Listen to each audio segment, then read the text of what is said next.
Now to stories from the Red Chambers. The Nigerian Senate has called on the federal government to apprehend the perpetrators of the horrific killing of military personnel in the Koma community in Delta State on March 14, 2024 and bring them to book. Last Thursday, some senior army officers and men who were on a peace mission to the troubled area were reportedly ambushed and killed by armed youth.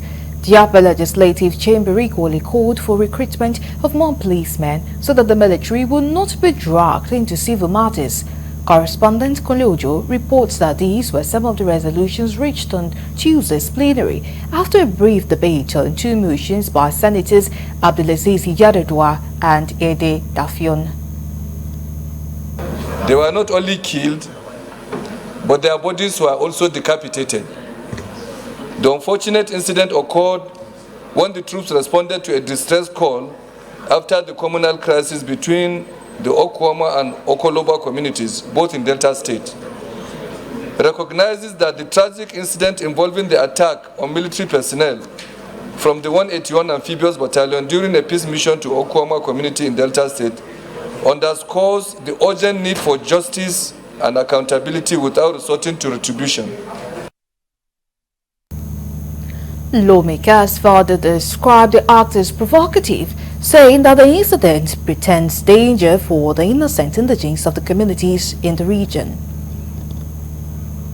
What happened in Delta was not an accident. It was a designed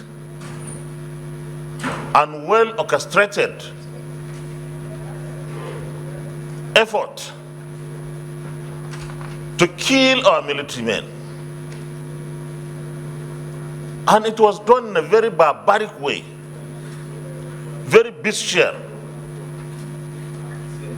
Mr. President, those who did that deserve to be condemned.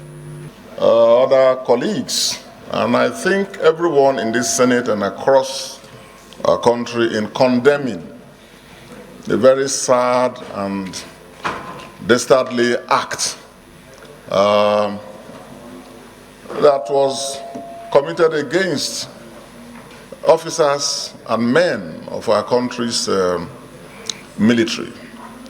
It's not every day, even in a war situation, it's not every day a country suffers this kind of loss. Mr. President, Nigeria, this is crunch time for our country, and we must always ensure that whatever thing that we're doing, we must be tolerant with one another. A situation where this number of soldiers will be killed in one swap is highly regrettable. Soldiers are meant to protect the life and property of our citizenry. In his remarks, President of the Senate, Godswill Akpabio, advised the military to carry out thorough investigation so as to ascertain that those that murdered soldiers in Delta State are actually Nigerians. It's a very sad development. I think the Senate awaits the outcome of the investigations. So I urge the committees on defense, committee on army, Committee on Navy, and the Committee on Air Force combined to liaise with the military to find out, to obtain for first hand for us the outcome of the investigation on in respect of these dastardly killings. Because I don't think these people are Niger Deltans. We are not at war, even in a period of war, to lose such number of personnel